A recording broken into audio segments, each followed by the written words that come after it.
She stepped off the train with 2 suitcases and a promise, only to be told her husband was dead, the children were hers, and she still owed the ticket. But what they didn't know was this woman wasn't just a bride.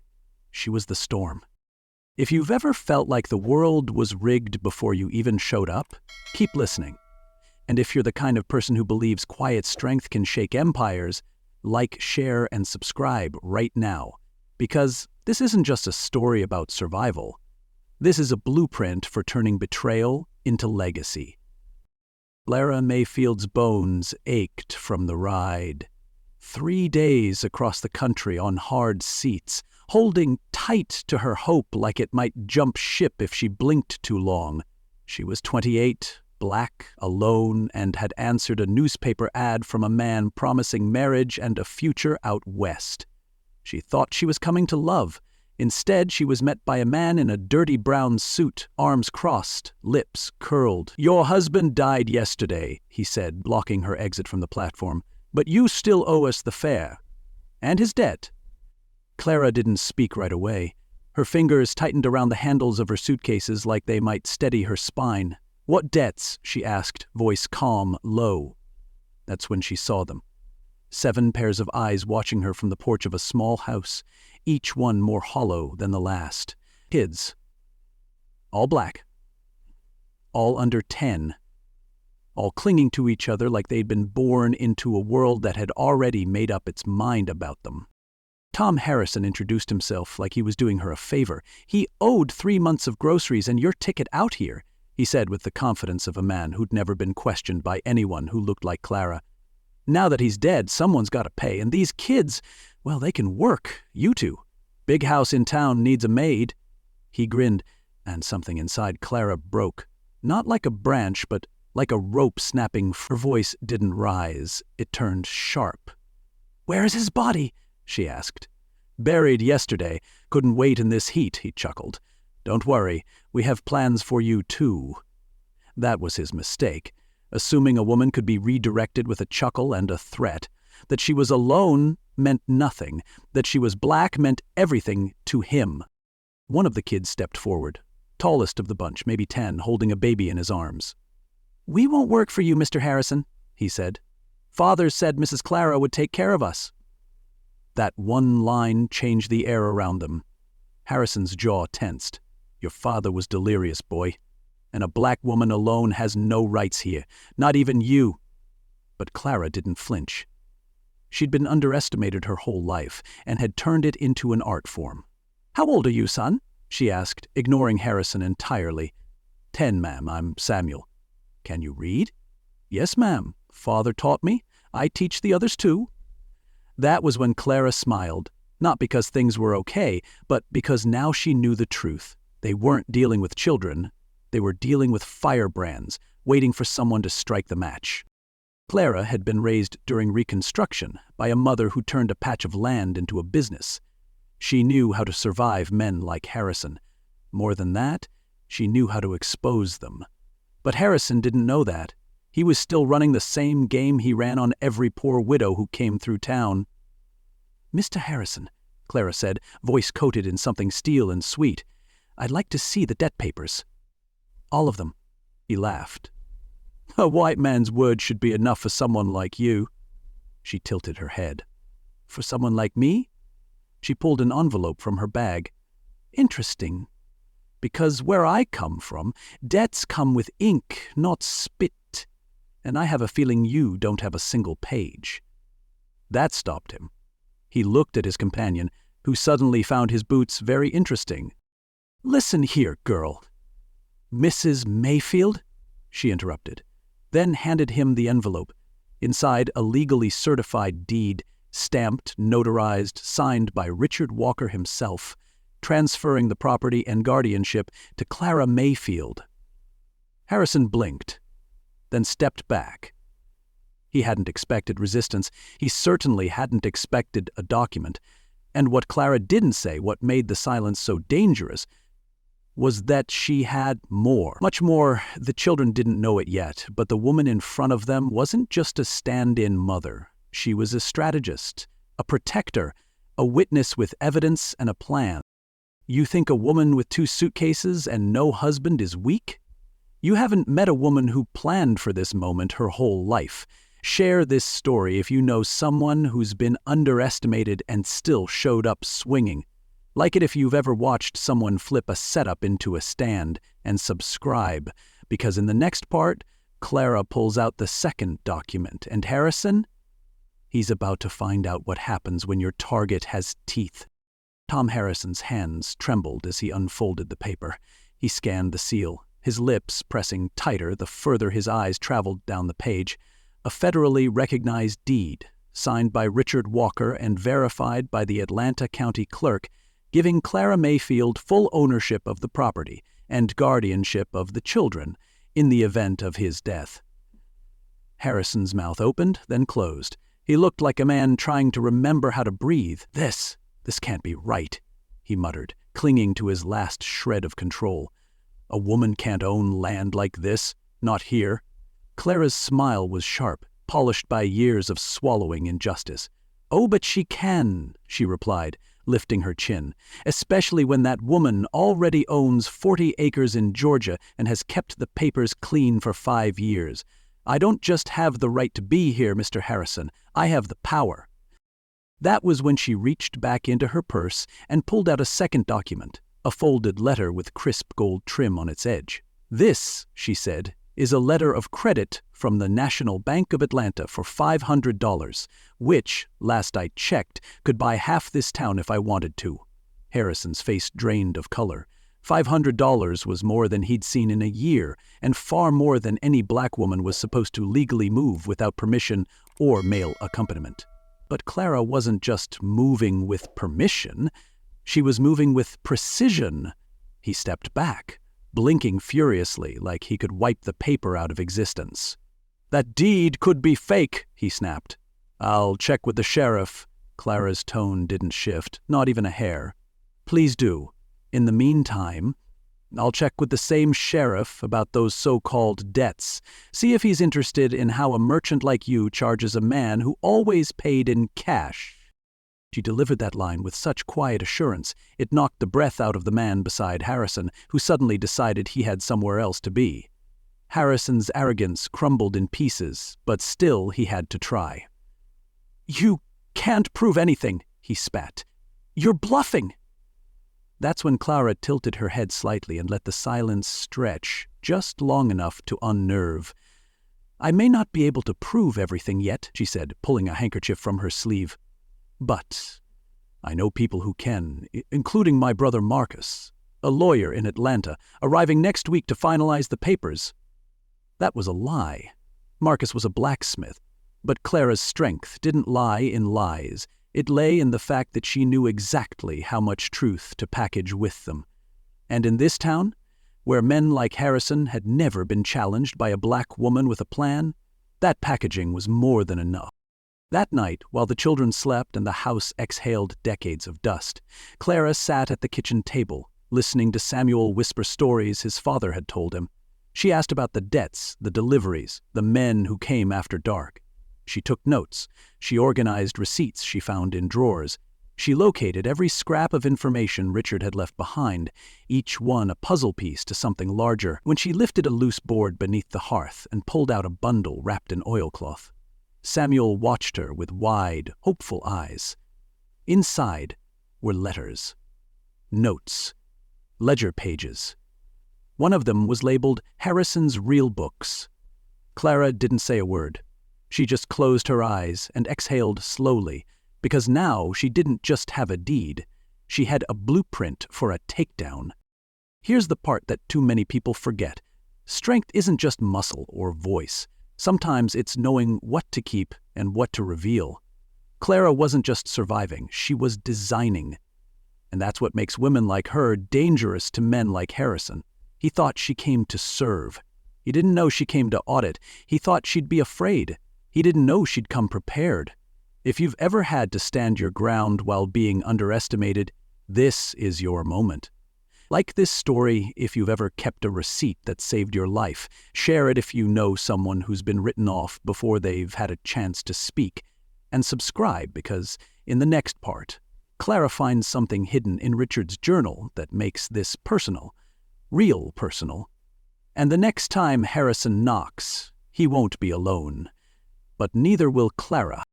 The pages were brittle, but the ink was still bold, like it refused to fade just because the man who wrote it was dead. Clara sat at the kitchen table, oil lamp flickering, notebook in hand, reading every line Richard Walker had etched into the margins of his survival. It wasn't just a record of groceries and debts.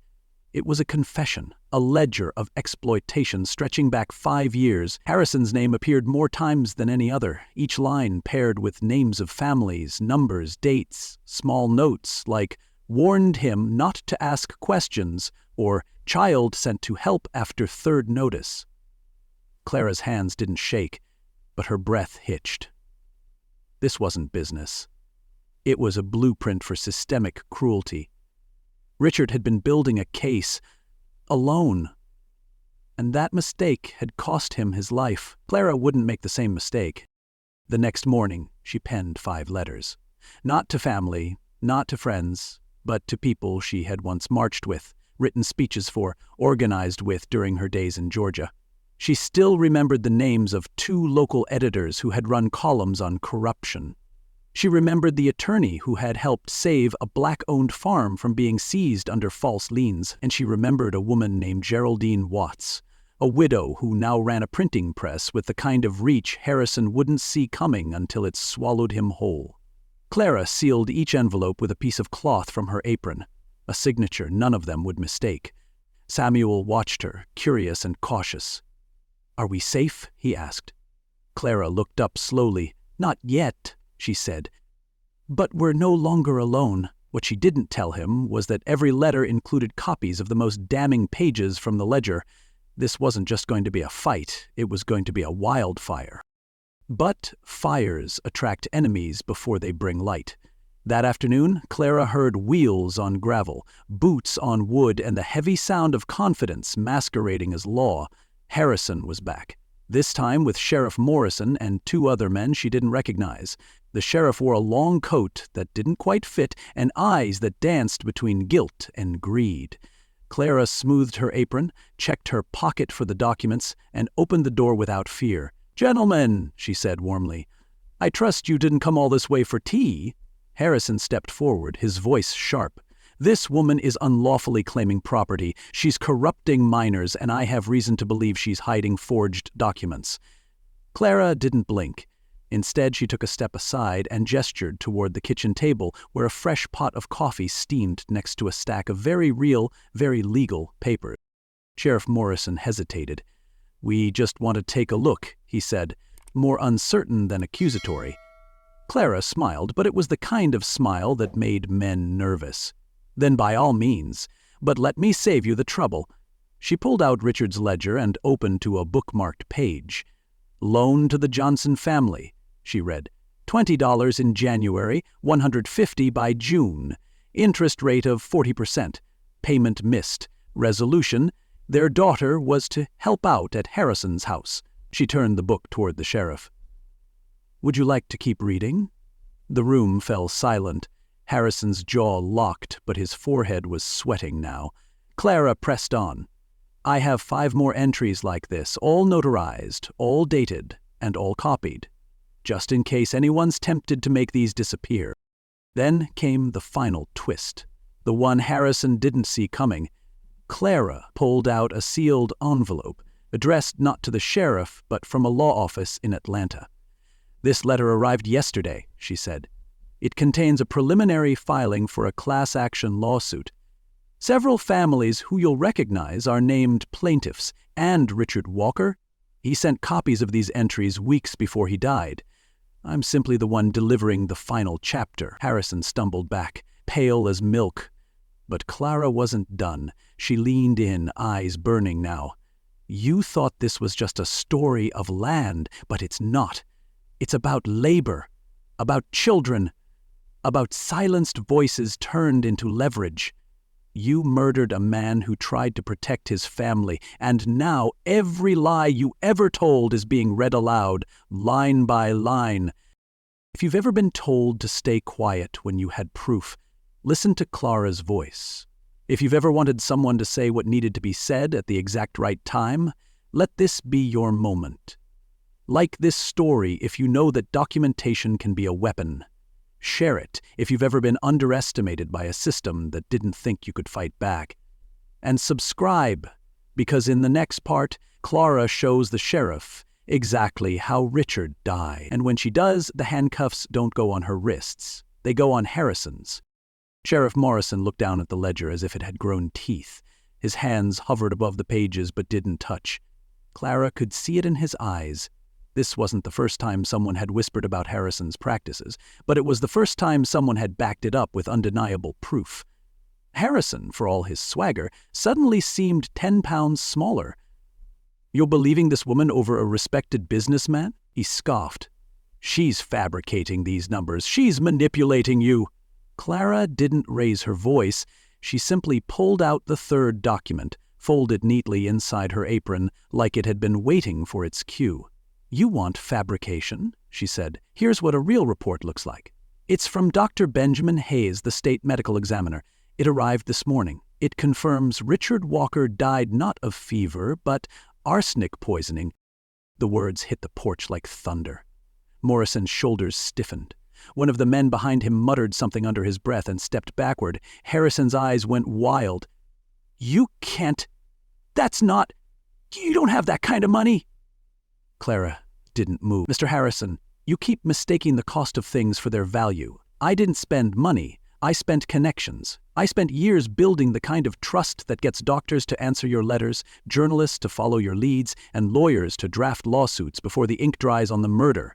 Harrison lunged forward, but Morrison stopped him. Clara held his gaze like it was a mirror. Richard didn't just die, he was erased. And you, sir, forgot to cover your tracks. There was a long pause before Harrison tried one last swing at survival. "This is a setup. She's trying to destroy my reputation. These are all lies." Clara tilted her head and pulled out one final envelope. "Funny," she said, "because this one's from the governor's office. It doesn't contain an opinion, it contains a summons. Your name's on it, so is mine. We'll be testifying." Morrison finally spoke. "That true?" he asked quietly. Clara handed him the envelope. His eyes scanned the seal, the language, the weight. "Well," he exhaled. "Damn." And just like that, something in the atmosphere shifted. Morrison pulled out his notepad. "Tom Harrison, you are hereby placed under arrest on suspicion of fraud, extortion, unlawful child labor, and now, with this new evidence, possible homicide." Harrison screamed. "You can't do this! I've lived here for 20 years!" The men with the sheriff moved in, one taking Harrison's arm, the other cuffing his wrists. "You can't believe her! She's just—" "Be careful," Clara interrupted, voice calm but glinting. "Because every word you say from here on out will be written down by that man holding the badge, and if you think I'm the only one who's ready for court, you're already lost." Harrison tried to spit one more insult, but nothing came out. His mouth moved, but his voice had collapsed. The weight of losing, of exposure, had crushed the last bit of his bravado. Morrison turned to Clara. "Do you want to press formal charges?" She nodded. "Yes, and I'll be supplying more evidence as it arrives. And it will arrive." As the wagon carrying Harrison pulled away, Clara turned toward the children on the porch. Samuel was gripping the railing, his knuckles white, his eyes wide. "You did it," he whispered. Clara knelt in front of them. "No, we did it," she said. "But let me tell you something important. That man never feared a bullet. He feared a black woman with documents. He feared a child who could read. He feared the truth written in pen and backed by action, and that's what brought him down. Not my words, but the paper I kept. So if you're listening right now, if you've ever been told your voice didn't matter or your proof wasn't enough, hear this. The world doesn't change when we scream. It changes when we file, when we organize, when we prepare in silence and strike in structure. Like this story, if you believe evidence can burn louder than outrage, share it if you've ever had to prove something others tried to erase, and subscribe now because in the next part, Clara walks into court, but she doesn't come alone. She brings the 7 children, the press, and the entire town. And by the time the verdict drops, the question won't be whether Harrison was guilty, it'll be whether this town is ready for what Clara builds next. 3 months later, the courthouse steps were crowded with more people than the town had ever seen. Farmers in their best hats, widows clutching letters, reporters with notepads, and Clara Mayfield standing tall in a navy blue dress, flanked by 7 children who no longer looked like orphans. They were brushed, pressed, and proud, walking into the courtroom not as victims, but as witnesses to a reckoning. Harrison sat shackled at the defendant's table, thinner now, paler. The confidence that once oozed from his voice had dried to silence. But what he didn't know, what the entire town didn't expect, was what Clara brought with her. She didn't just come with documents. She came with momentum. The courtroom buzzed as the trial began. Clara was the first witness, but not the last. One by one, neighbors took the stand, black, white, and brown, testifying to Harrison's schemes. Grocery bills that tripled without explanation. Threats disguised as reminders, children sent to work off what their parents had already paid. Then came the moment that shifted the entire trial. Samuel, just 10 years old, took the stand. His small voice carried like thunder. "Mr. Harrison told me if we didn't work for him, he said, he'd send us to the mines." Gasps filled the room. Harrison's lawyer objected. The judge waved it off. Let the boy speak. And speak he did. Calm, clear, sharp, and when he finished, there was no mistaking it. This wasn't just a trial. It was a funeral for a corrupt legacy. Midway through the proceedings, a package arrived at the judge's bench. Delivered directly from Atlanta's district court, it contained notarized affidavits from 3 other counties detailing similar schemes linked to Harrison's extended business network. Clara hadn't just brought her own fire. She'd lit torches in every direction. The judge took one look at the documents and recessed the court. When they returned the next morning, Harrison looked hollow. His lawyer whispered, the bailiff whispered, and then the gavel dropped. On the charges of extortion, usury, document forgery, and first-degree murder, we find the defendant guilty. The words landed like a flood breaking through levees. Harrison collapsed into his chair. He wasn't just convicted, he was erased. But Clara's victory didn't end there. The court awarded compensation, not just to her, but to 30 families harmed by Harrison's deceit. His store was seized, his land auctioned. The proceeds, by Clara's recommendation, were placed into a community trust. And with her portion, Clara transformed the dilapidated house Richard left behind into the Clara Mayfield Walker School for Orphans and New Hope. Within 6 months, it housed 30 children. Within a year, it educated 60. Donations came in from every corner of the country. Educators, activists, even senators stopped by. But Clara stayed focused, not on her fame, but on the children. Samuel taught math, Ruth managed the library, and every child who walked through her gates heard the same promise. No one will ever threaten you again without meeting me first. If you've ever felt like justice was a fantasy word for the lucky, remember this. Clara wasn't lucky. She was ready. She was tired, but she still stood. She didn't break the system. She documented it, exposed it, then buried it under the weight of her truth. Like this story, if you believe the courtroom can still be a tool for the brave. Share it if you've ever witnessed someone rise from nothing and change everything. And subscribe because in the next part, Harrison tries to apologize from prison. But what Clara does next isn't revenge. It's something much greater. Something that makes the whole world take notice. Years passed, but Clara never let the mission slow, not when the school doubled in size, not when the press stopped writing headlines, and not when the town stopped whispering about the trial. Her satisfaction didn't come from the applause. It came from watching Ruth teach a younger girl how to read under the same tree where Clara had once read Richard's ledger. It came from hearing Samuel's voice explain constitutional rights in front of a class of children whose parents had once been threatened with eviction. And it came, unexpectedly, in the form of a letter, one thin envelope, addressed in a shaky hand. It was from Harrison, from prison, and inside it were 5 lines that changed nothing and confirmed everything. "I didn't know who you were," he wrote. "If I had, I never would have touched your family." That was the thing he did know, and that's why he tried to break her. Clara didn't rip the letter. She read it aloud at the dinner table with the original 7 children sitting taller than ever and dozens of new faces listening quietly. "He says he didn't know who I was," she told them, "but he knew exactly who I was. A black woman with no husband, 7 mouths to feed, and no reason to be believed. That's why he struck. That's why he thought he'd win." Samuel's face tightened. "Are you going to forgive him?" Clara looked out the window, not for answers, but for balance. "I already have," she said softly. "But forgiveness doesn't mean forgetting. It means using what hurt us to make sure no one else gets hurt the same way." That night, in the silence after the children slept, Clara placed the letter in a folder labeled Lessons. The school became more than shelter. It became a launch pad. Samuel graduated from law school and returned as the institution's legal counsel.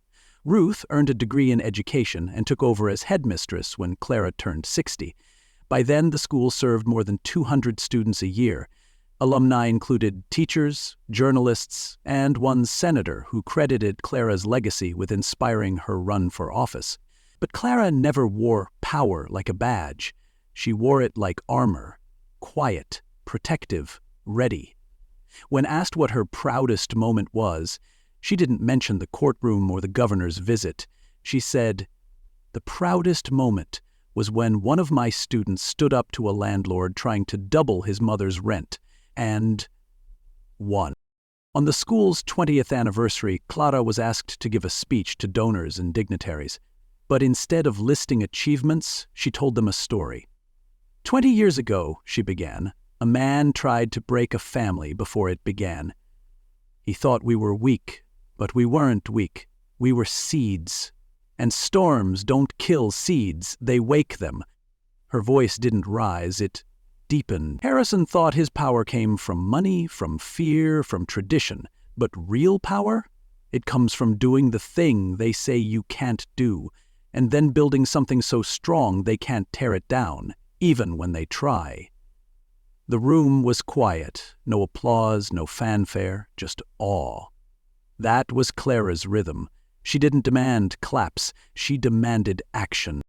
7 years after his conviction, Tom Harrison died alone in prison. A telegram delivered the news. Clara read it, nodded once, and folded it shut. She didn't speak of revenge. She didn't celebrate. Because her revenge had already bloomed. Harrison wasn't just gone, he was a footnote. A bad decision erased by 20 years of good ones. And the children he tried to enslave? They now ran an institution that trained hundreds more to fight the very systems he once manipulated. Clara had turned his evil into equity, his cruelty into curriculum. The only part of him that remained was the warning on page 1 of every student's history textbook. Never underestimate what one prepared woman can do. If this story moved something in you, if you felt the weight of injustice being lifted word by word, then let that be your start. Like this story, if you believe redemption can outlive harm. Share it if you believe systems break when brave people refuse to. And subscribe now, because Clara's story isn't over. Not while her students still teach, still lead, and still rise. This was never about revenge. This was about rewriting what survival can look like. And that, my friend, is how legacy wins.